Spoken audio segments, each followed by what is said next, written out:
안녕, 캣 워너비. 나야, 이 구역의 미친 고양이, 가시캣.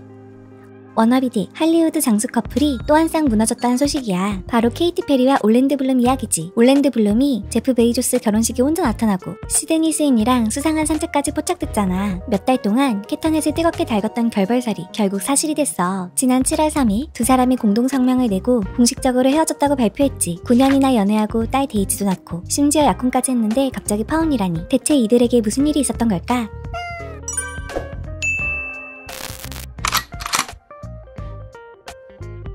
두 사람의 대리인은 성명에서 이렇게 밝혔어. 최근 올랜드 블룸과 케이티 페리의 관계에 대해 많은 관심이 오고 감에 따라 두 사람이 공동 육아에 집중하기 위해 지난 몇 달간 관계를 재정립해왔습니다. 공동체 우선순위는 언제나 딸을 사랑과 안정, 상호 존중 속에서 키우는 것이므로 앞으로도 가족으로서 함께하는 모습은 계속 보게 될 것입니다. 40세의 케이티 페리와 48세의 올랜드 블룸은 지난 9년간 연애했지만 최근 올랜도가 제프 베이조스와 로렌 산체스의 결혼식에 혼자 참석한 것으로 알려지면서 캐티즌들의 입방아에 오르내리기 시작했어. 참고로 로렌 산체스는 케이티 페리의 절친한 친구로 두 사람은 함께 우주 여행을 다녀오기도 했지. 게다가 올랜드 블룸이 베니스에서 최근 싱글이 된 배우 시드니 스위니와 함께 산책하는 모습이 찍히면서 더 큰 화제를 모았어. 케이티 페리와 가까운 한 소식통은 페이지 6에 올랜도에게는 모든 것에서 잠시 벗어나 혼자만의 시간을 갖는 게 좋은 일이었을 거예요 라고 전했다고 해. 또 다른 소식통은 두 사람이 지난달에 헤어지기로 결정했다면서 분위기가 험악하진 않았다고 전했어. 케이티가 당연히 속상해하지만 또 한 번의 이혼을 겪지 않아도 된다는 사실에 안도하고 있어요. 그 이혼이 최악의 시기였으니까요. 이렇게 끝을 향해 가고 있지만 두 사람의 시작은 정말 영화 같다는데 말이야. 둘은 2016년 골든글로브 애프터파티에서 처음 만났대. 케이티 페리는 2019년 아메리칸 아이돌에서 올랜도와의 첫 만남썰을 푼 적이 있어. 좀 달달한 얘기 하나 해도 될까요? 저는 제 남자친구를 인앤아웃 버거 때문에 만났어요. 골든글로브 시상식이었는데 우린 사귀는 사이가 아니었죠. 제가 경호원에게 인앤아웃 버거 10개를 가져올게 했는데 갑자기 남자친구의 손이 보이는 거예요. 우리 테이블에 앉아있지도 않았는데 말이죠. 그가 휙 나타나서 버거 하나를 낚아채길래 제가 어이 그거 내 버거야 라고 했죠. 첫 만남 몇 주 뒤인 2016년 2월 올랜도는 모델 미란다 커와의 사이에서 낳은 아들 플린을 케이티에게 소개해줬다고 해. 이후 서로의 부모님도 만나면서 진지한 관계인 것처럼 보였지. 하지만 2017년 약 1년간의 연애 끝에 두 사람은 잠시 헤어지기로 결정했어. 서로에게 시간이 필요하다는 이유였지. 두 사람은 친구로 남았고 2018년에 공식적으로 재결합했어. 그리고 2019년 밸런타인데이에 올랜도는 케이티에게 로맨틱하게 청혼했지. 케이티는 청혼에 승낙했고 중앙에 루비가 박힌 데이지 모양의 약혼 반지를 자랑하는 사진을 캐스타그램에 올리기도 했어. 당시 풀 블룸이라는 캡션을 달기도 했지. 이후 2020년 8월 두 사람은 딸 데이지 블룸을 맞이했어. 두 사람은 2020년 여름 일본에서 결혼식을 올릴 계획이었지만 전 세계를 덮친 팬데믹 때문에 어쩔 수 없이 연기해야만 했어. 그리고 결국 결혼식은 올리지 못했지. 오랜 기간 함께한 만큼 두 사람은 자신들의 관계에 대해 솔직하게 털어놓은 적이 많았어. 2018년 올랜드 블룸은 케이티와 놀라운 유대감을 가지고 있지만 각자 투어와 연극으로 바빠 힘든 건 사실이라고 말했지. 2024년 9월 케이티는 콜 허 데디 팟캐스트에서 올랜도와의 관계에 대해 솔직하게 입을 열었어. 두 사람이 커플 상담을 많이 받는 편이라고 밝혔고 올랜도가 집안일을 도와주면 땅콩을 예뻐해준다는 꽤 수위 높은 농담을 하기도 했지. 당시 케이티는 남성들을 향해 이렇게 말했어. 집안일을 도우세요. 짐을 나눠들거나 더 가볍게 만들어주는 것처럼요. 전 빨간 페라리 따위 필요 없어요. 그건 제가 살 수 있으니까요. 그냥 망할 그 설거지나 좀 해요. 그럼 제가 땅콩을 예뻐해줄게요. 그렇게 쉬운 일이라고요. 또 전 남편을 겨냥하듯 이젠 더 이상 나르시스트에게 끌리지 않는다고 말했어. 그 대신 충성심, 존재감, 유머, 쾌활함, 그리고 문제 해결 능력을 본다고 밝혔지.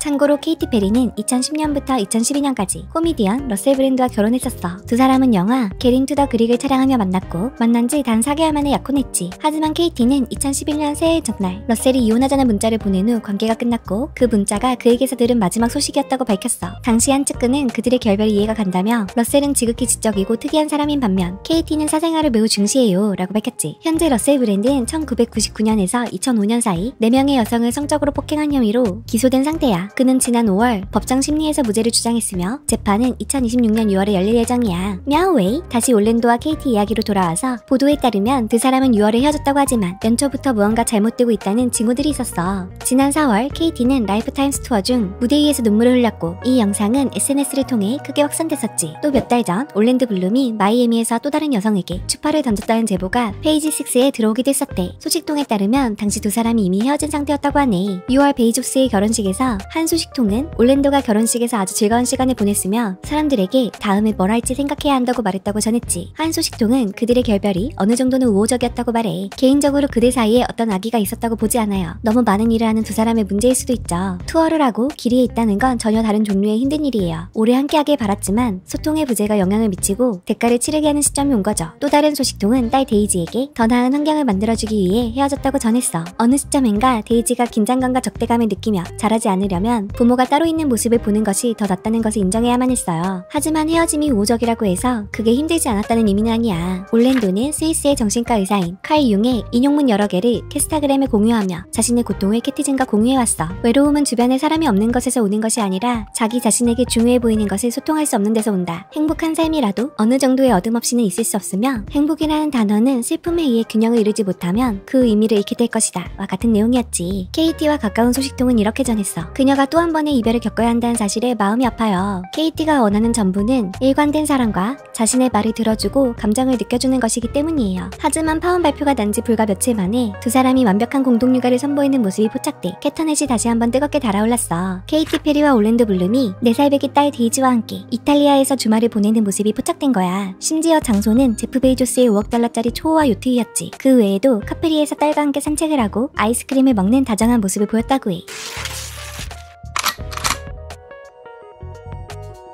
한편 두 사람의 결별 소식과 함께 아주 기묘한 영상 하나가 다시 화제가 되고 있대. 바로 올랜도 블룸이 아침마다 명상하면서 주문을 외우는 영상이지. 최근 다시 떠오른 이 영상을 보면 올랜도 블룸은 거실 바닥에서 가부좌를 틀고 앉아있어. 심지어 상의를 탈의한 채로 계속해서 무언가 주문을 외우고 있지. 사실 이건 일본 불교의 진원인 남묘 호랭기쿄래. 16세부터 불교 신자였던 그가 나쁜 업보를 없애고 깨달음을 얻으려고 외우는 주문이라는 거지. 이 영상이 두 사람의 결별 기사 이후 다시 확산되면서 캐티즌들의 갑론을박이 시작된 거야. 한 캐티즌은 케이티 페리는 남자를 잃었지만 매일 아침에 고요함을 얻었네 라며 농담을 던졌어. 케이티 페리랑 결혼하면 저렇게 된다. 이래서 내가 잘생긴 남자랑은 데이트 안 해. 꼭 뭔가 이상하다니까. 같은 짓궂은 반응도 있었지. 물론 이걸 옹호하는 캐티즌들도 있어. 케이티 노래를 듣느니 차라리 올랜도 주문을 듣겠다는 댓글도 보였고 이게 얼마나 섹시한 건지 몰라서 그래. 올랜도 나도 싱글이야. 내가 그 주문을 같이 외워줄게 라며 뜨거운 반응을 보이기도 했어. 또 어떤 사람은 남의 신앙을 조롱하는 건 무례하다며 진지하게 올랜도를 옹호하기도 했지. 사실 올랜도 블룸에게 이 주문은 아주 특별한 의미가 있다고 해. 그가 16살 때 화가였던 멘토가 이 주문을 외우는 걸 보고 불교에 입문하게 됐다고 하거든. 어느 날 그에게 뭐라고 있냐고 물었더니 네가 시험도 잘 보고 아주 성공적인 삶을 살게 해달라고 주문을 외우고 있다고 하더군요. 올랜도는 하루에도 10번씩 신앙에 의문이 들 때도 있지만 자신에게 아주 큰 도움이 되기 때문에 단 한 번도 불교 수행을 멈춘 적 없다고 밝혔어. 제가 뭐 공중부양이라도 하려고 남묘 호랭기쿄를 외우는 게 아니에요. 저는 제 삶과 인생에서 일어나는 모든 일들을 견뎌내기 위해서 이 주문을 외웁니다. 주문을 외우면 추악한 것들을 헤쳐나가는 데 도움이 되거든요. 올랜도 블룸은 캐리비안의 해적과 반지의 제왕으로 전성기를 누리던 2003년에 불교 단체인 국제창가학회에 정식으로 입회하기도 했어. 사실 올랜도 블룸이 자기 라이프 스타일 때문에 화제가 된 건 이번이 처음이 아니야. 4년 전 한 인터뷰에서 자기 하루 일과를 공개했다가 너무